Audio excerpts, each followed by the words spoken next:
Marcus Johnson, a decorated soldier, walked into a bar looking for a quiet evening, but a group of bikers had other plans. They underestimated the man sitting before them, mocking and provoking him, but what happened next left the entire bar in stunned silence. Stay tuned for this incredible story of discipline, dignity, and justice. A black soldier walked into a small bar, hoping to enjoy a quiet evening. But that peace was quickly shattered when a group of bikers entered, hurling jeers and provocations. What they didn't realize was that the man before them wasn't just equipped with sharp military skills, but also possessed patience and integrity as steadfast as steel. Marcus's next actions didn't just leave the bikers speechless. They left an indelible mark on everyone who witnessed the scene, offering a lesson that extended far beyond the four walls of the bar. Before diving into the dramatic twists of this story, be sure to share where you're watching and subscribe to the channel so you don't miss out on the next meaningful tale. The faint glow of flickering neon signs illuminated the dusk as Marcus Johnson's old pickup truck pulled into the parking lot of Jack's Tap Room, a small roadside bar off Highway 74 in North Carolina. The bar wasn't anything special, just a regular stop for locals, truck drivers, and weary travelers seeking a cold beer and a moment of respite. Marcus had returned home a week ago after 3 tours of duty overseas. He chose Jack's Tap Room for its quiet charm, hoping for a chance to relax and let go of the burdens he carried. Life in the military had forged Marcus into a strong and composed man, but tonight he simply wanted to be himself. No pressures, no judgments. As the creaky wooden door swung open, it carried with it the lively noise from inside. The bar was filled with the sounds of laughter, the crack of billiard balls colliding, and the drawl of an old country song playing on the jukebox. The golden glow from beer glasses reflected the cozy yet gritty atmosphere. Marcus paused, his eyes sweeping the room. Familiar faces gathered around the pool table. Others joked at the bar, and some sat quietly nursing their drinks.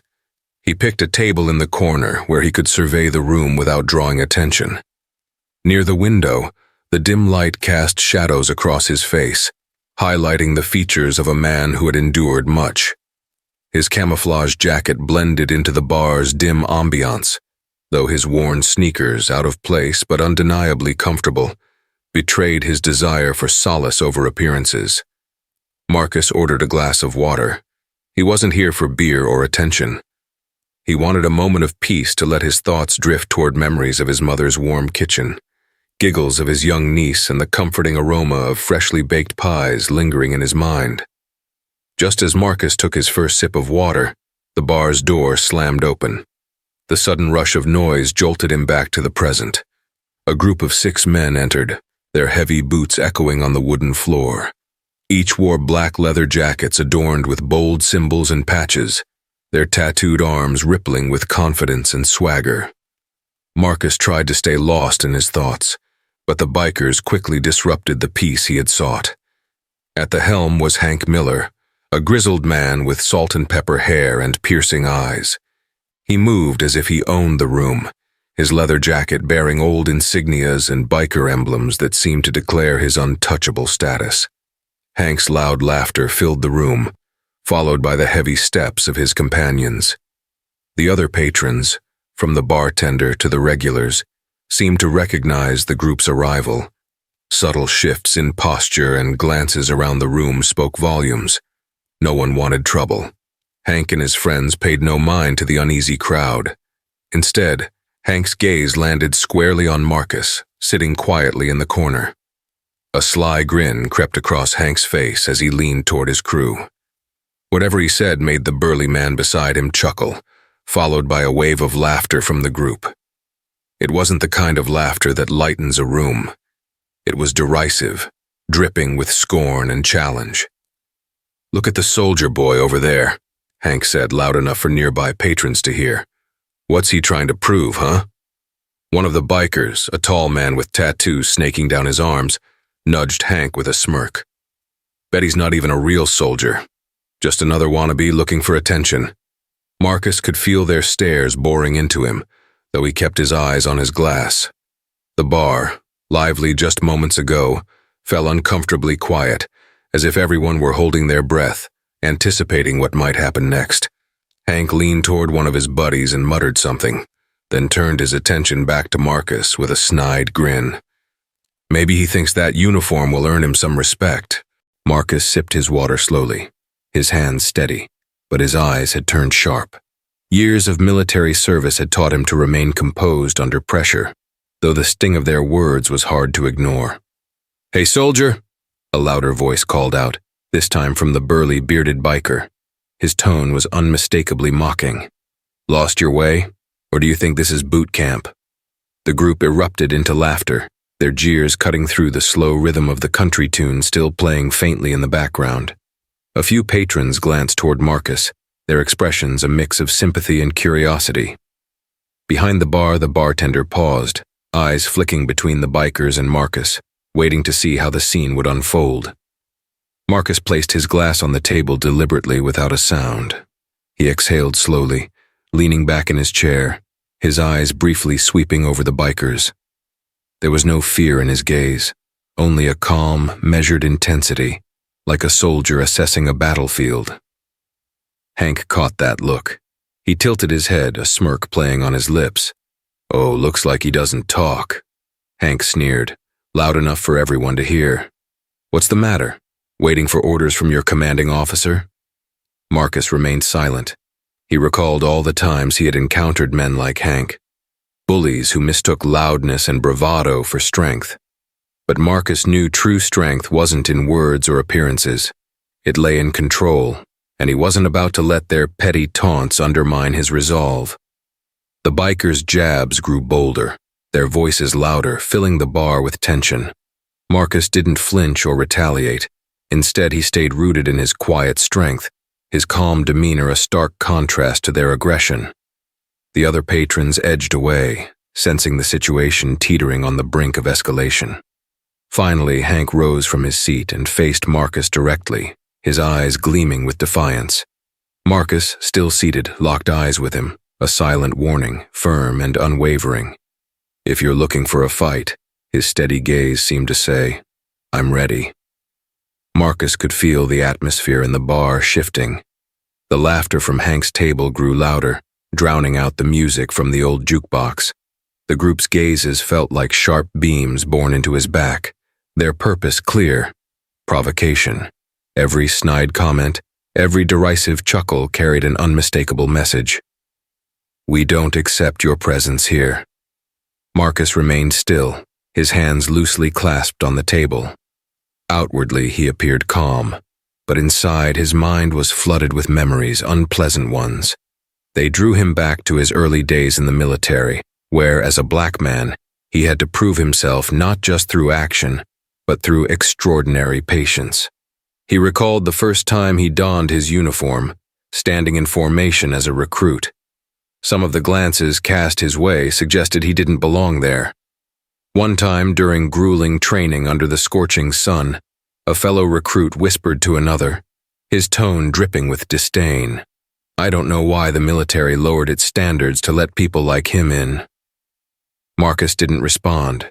He simply endured, pushing himself beyond every limit to prove he not only deserved to be there, but excelled beyond expectations. Those memories replayed now, like an old film reel in his mind. But this time, he wasn't on a battlefield or in a training camp. He was in a small bar, seeking nothing more than a moment of peace. Taking a deep breath, Marcus loosened his shoulders to maintain his composure. The tension within him wasn't fear.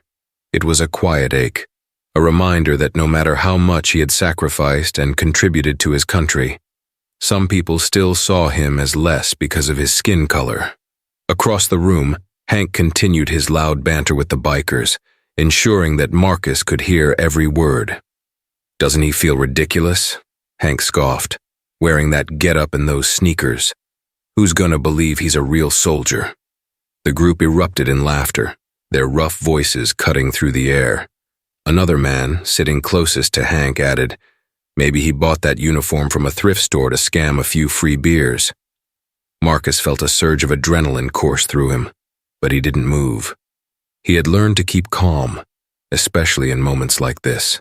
He had stood on battlefields facing genuine danger. Words like these were nothing compared to what he had survived, but that didn't mean they didn't hurt. Remembering his mother's words, Marcus briefly closed his eyes. You can't change how people see you, but you can decide how you face them. That advice had been his guiding star, helping him navigate prejudice and hostility throughout his life. Hank, irritated by Marcus's lack of reaction, grew bolder. He downed a long swig of beer, then turned back to his crew. This guy's got some nerve, Hank said loudly, ensuring the entire bar could hear. Or maybe he doesn't speak English. Again, the group roared with laughter. Some patrons glanced over at Marcus, some with worry, others with curiosity. The bartender stood frozen behind the counter, watching closely, ready to intervene if things spiraled out of control. Marcus raised his head, and for a brief moment, his gaze locked with Hank's. He didn't say a word, but his eyes carried a clear message of unwavering resolve. Keep trying, but I'm not afraid of you. In that instant, the bar seemed to freeze. Hank squinted, as though trying to gauge the man sitting before him. He set his beard down, a mocking smile creeping across his face. Yet even Hank could sense that Marcus's confidence was no bluff. It wasn't bravado. It was the kind of strength forged through genuine trials, something Hank himself had likely never faced. Marcus shifted his gaze to the window, tuning out the jeers still coming from the bikers. He reminded himself that true strength didn't lie in words, but in self-control. His patience wasn't just a shield for himself. It was his way of affirming his worth, a worth that could not be diminished by prejudice or scorn. Hank stood before Marcus's table, his cold gaze seeming to pierce into Marcus's thoughts. Around them, the bar's atmosphere grew quieter as the other patrons began to notice the confrontation forming. Hank tilted his beer slightly, a smirk of derision curling on his lips. Hey, soldier, he started, his rough voice loud enough for the nearby crowd to hear. Nice uniform, but something seems off. What kind of soldier wears beat-up sneakers like that? A snide laugh came from behind Hank as one of the bikers chimed in. Maybe he borrowed that outfit from somewhere to show off. You don't think we believe you're the real deal, do you? Marcus raised his head to meet Hank's gaze, his expression unreadable. He didn't respond immediately, instead setting his glass of water on the table with deliberate calmness. His silence seemed to provoke Hank further. The man stepped closer, his smirk sharpening. No answer. Huh? Hank said louder, his voice cutting through the bar. What's the matter? Are you scared? Or are you just going to sit there and pretend you deserve to wear that? Laughter erupted from the group behind Hank. One of them, a wiry man with thin and gray hair, pointed at Marcus and sneered. I bet he doesn't even know how to salute properly. What do you think, Hank? Probably never made it through basic training. Marcus remained silent, though tension rose within him like a tide. These insults weren't new to him, and he knew they wouldn't be the last. He had learned to maintain his composure even in situations like this, but the sting of their words still cut deep. Hank, frustrated by the lack of a reaction, pushed further. He set his beer down on Marcus's table and leaned in, his eyes narrowing in challenge. You know, Hank said, his tone dripping with mockery, I've met a lot of real soldiers in my time. Real ones, not guys who just put on the uniform to get noticed. But you don't look like a soldier. You look like a kid playing dress-up.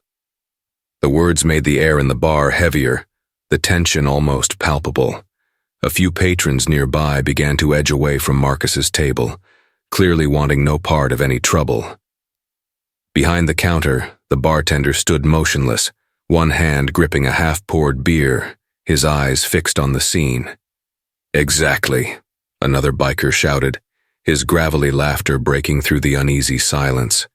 Maybe he just wants someone to buy him a drink. There are plenty of guys like that out there.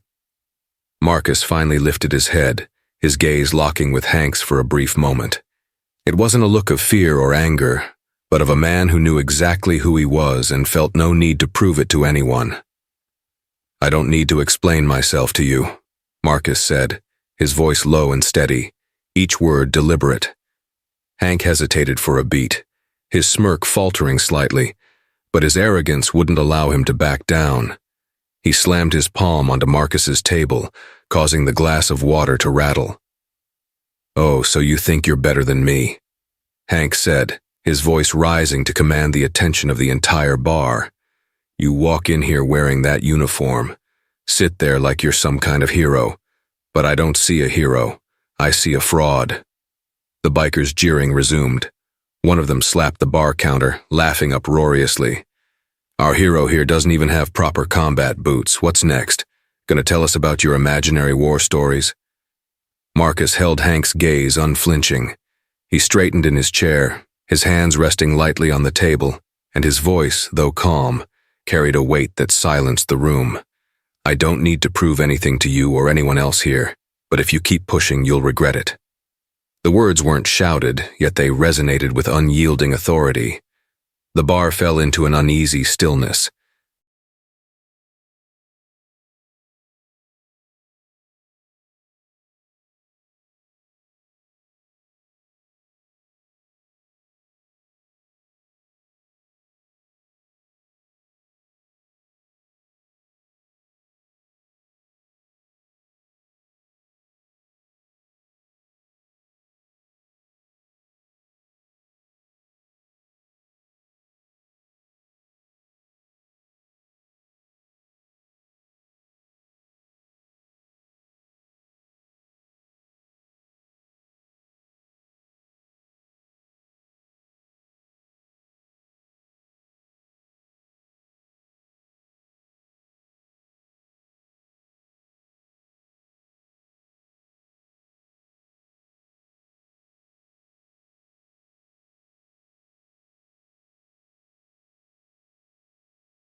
It wasn't just Bill's words.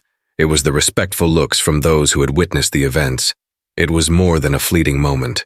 It was a spark of hope that, perhaps deep within those once prejudice-filled hearts, an awakening was beginning to take root. The next day, Marcus returned to the bar. He wasn't looking for another confrontation. He simply wanted to see if the chapter had truly closed. As he walked in, he immediately noticed the difference. The eyes that once held cold judgment or skepticism now carried warmth and respect. A few people even gave him subtle nods, a quiet but significant gesture. The bartender emerged from behind the counter wearing a soft smile. "Marcus," he began, "what you did that day, keeping your composure and dignity despite the insults, is something not many could manage. Everyone here saw it, and we respect you for it." Marcus didn't respond immediately. He nodded slightly, expressing his gratitude with his eyes. But before he could say anything, the bartender continued. "We've been talking. A few of us here think it's time we did something to acknowledge the contributions of veterans. We want to organize a small event, not flashy, just something to honor people like you." Marcus was momentarily taken aback. The idea was unexpected. A small ceremony to honor veterans. It wasn't just recognition. It was a clear sign that the community's perspective was beginning to evolve. An older man sitting in a corner chimed in. "I'm a veteran too, Marcus. I know what it feels like to be doubted and judged, especially after leaving the service. But what you did reminded me that even when we're no longer in uniform, we can still make a difference." The bar began to buzz with excitement.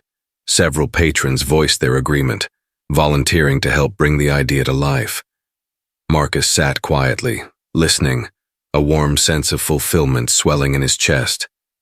What he had done wasn't just about defending his honor. It had ignited a ripple of positivity in the community. As the sun dipped below the horizon, Marcus headed home.